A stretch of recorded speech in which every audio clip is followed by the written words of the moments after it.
What's up, guys? This is your SoCal fishing forecast for Thursday, May 27th, going into the Memorial Day weekend.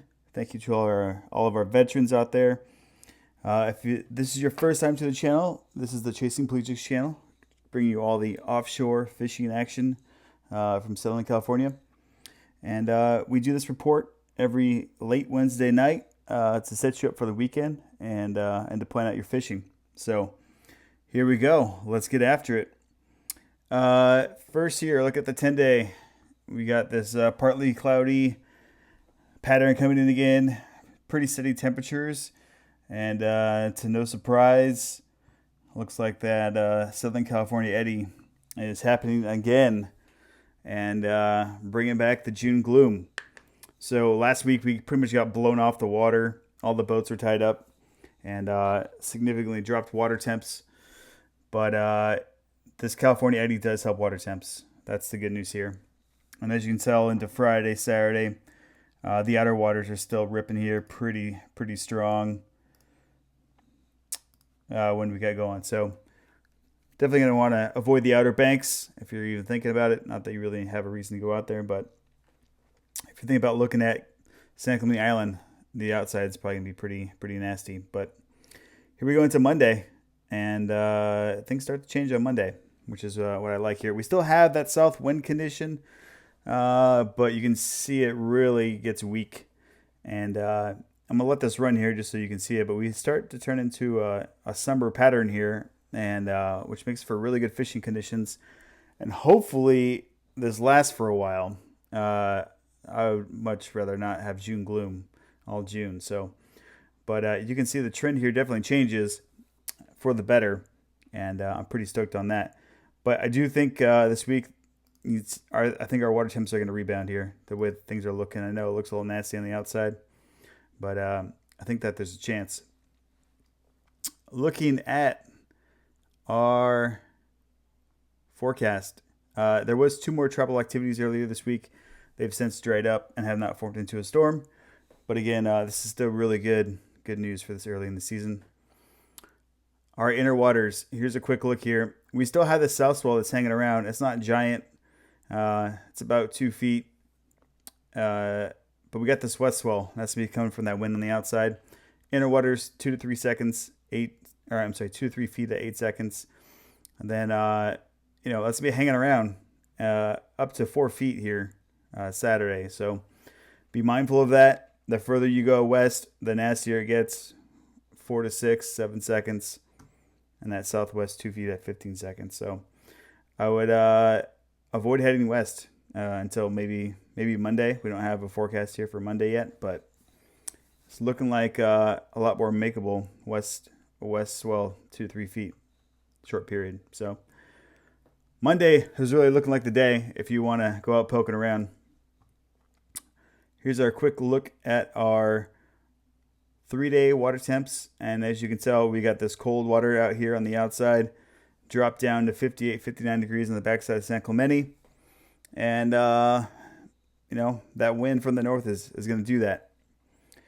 I'd like to give you a shorter, quick snap here at the chart. Here's a 1-day, and I know it's not very helpful for this area, but then here I want to point out this temp break that's showing up, and it's had a pretty firm line over the last couple of days.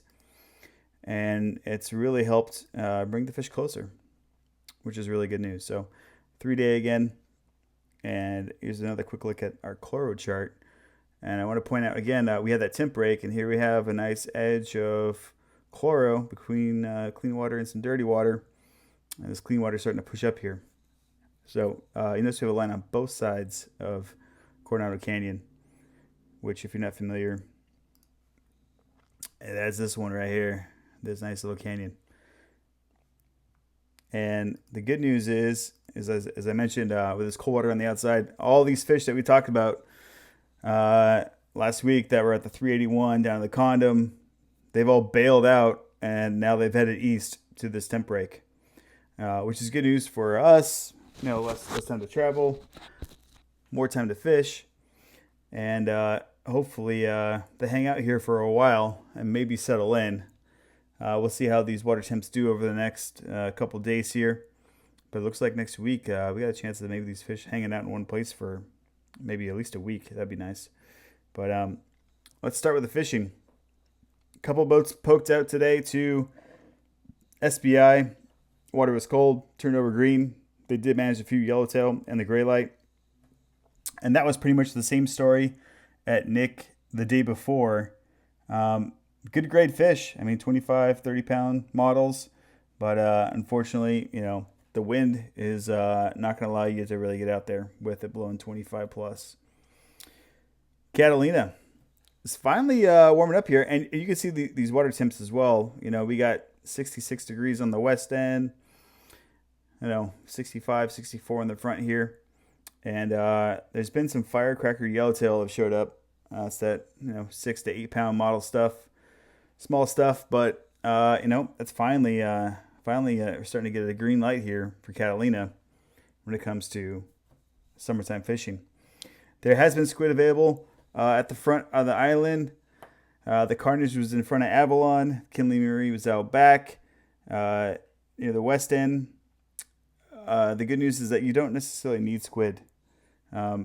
There still has been a little bit of sea bass bite, onesie, twosie. This has kind of been the whole season. I mean, you think with the La Nina that we would have got some better action on the sea bass, but that just has not come together this year. And, it's just kind of been those guys that really hustle that stuff. They've been picking up an occasional submarine here and there, but like I said, it's been one here, one there. The bass, barracuda, bonita bite is also starting to pick up. So looks like we're starting to get into the summertime fishing at Catalina, which I'm looking forward to. So hopefully that turns on a little bit better today. And hopefully some of these bigger fish start to pop up here as well. The small ones are around, the bigger ones are not too far behind. So, but you don't necessarily need squid. Like I mentioned, you can do just fine on fin bait. I heard that Nacho doesn't have any more squid, so if you want it, it's at Catalina. It's there. Let's talk about San Clemente. No one has really been fishing this week. No, not too many people have been looking at it. Since the water cooled off, the bite kind of dried up, and most people have been heading south, at least from San Diego, doing the tuna dance or the offshore scene. I would like to point out that the island will be wide open this weekend. Thanks to the holiday, Marine Corps took it off. So they'll be available if you want to go poking around for some yellowtail. But if that's what you want to do, the front side of the island remains the place to be. But you're going to need some current. And if you don't have current, these things ain't going to bite. They've been there for almost a month, seen a ton of them. No current, no bite. So keep that in mind. And you also do not need squid. They are biting the iron, and they are biting fresh sardine. So keep that in mind if you're heading out to look at the island. But again, I probably wouldn't want to even look at this until maybe Monday. With that wind looking here on Sunday. Yeah, that's not really worth it. But Monday, I like Monday. I like the way it looks on Monday. Coronados. Well, what a week has changed here, and seems like those yellows have finally decided to be a little bit more active. Most of these fish are sonar fish, and they are not being seen up on top, but it doesn't really matter where you are, North Island, South Island, Middle Grounds. They all seem to be around and hanging out on anchor, started a good steady chum line, and that seems to be getting these things active, and a couple of people got some pretty good whacks at them. I would also mention if you're trying to target these, to maybe try and slow troll some mackerel. If your deep scan is not so good, maybe you get a chance to get them up, throw some baits, and see what happens. But with this temp break happening here and the chloro lining up on the canyon, this would be the area that I would be fishing for the next couple days. Not only do we have this nice temp break going on, but those tuna have moved from way out west back to our local waters, and we're seeing anything again from 20 to 200 pounds. The only unfortunate thing for the bluefin is that a lot of this stuff has been at nighttime, not coming on during the day. You might see them up on top if they're puddling. I mean, there's been all sorts of people seeing them. Whale Watch Boat saw them on the 43 yesterday. Saw a big pile of them. They wanted nothing to do with anything that had a hook in it, and they were all show, no go. And that's going to be pretty often, I think, you're going to find happening out here, at least recently in the daylight hours. And people are really getting this on the night bite. And I want to point out on the tide chart here, we it seems to be like from like 2 a.m. to like sunrise lately, the last couple of days. But you can see we come from the highest high tide to the lowest low tide. And typically coming from the tide into slack tide is usually the time when these offshore fish like to bite.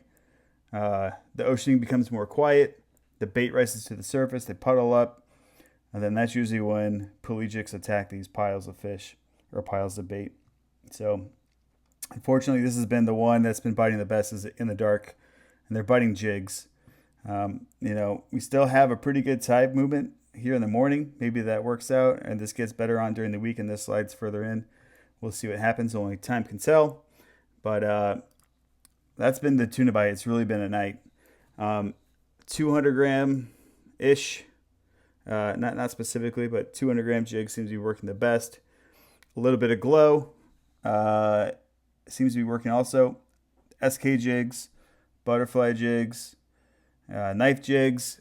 Anything that's got a little bit of glow and a little bit of silver and flashy seems to be working.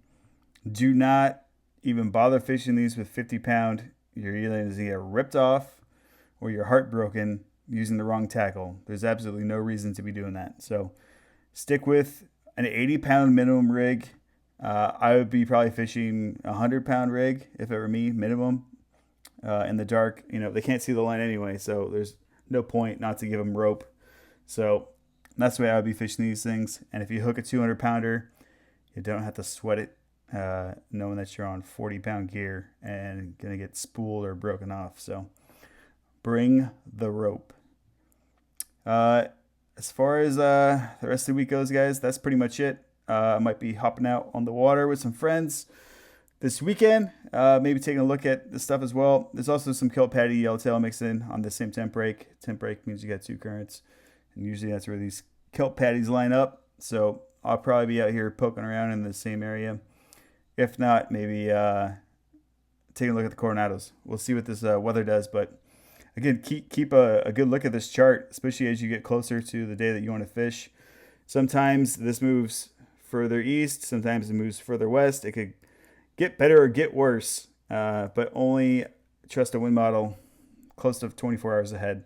That's the only ones I really trust. So that's it for this week, guys. Stay safe. We'll see you out there on the water. Cheers. If you like what you saw today, you can subscribe to our channel or follow us along on Instagram and Facebook. And always remember, share the stoke.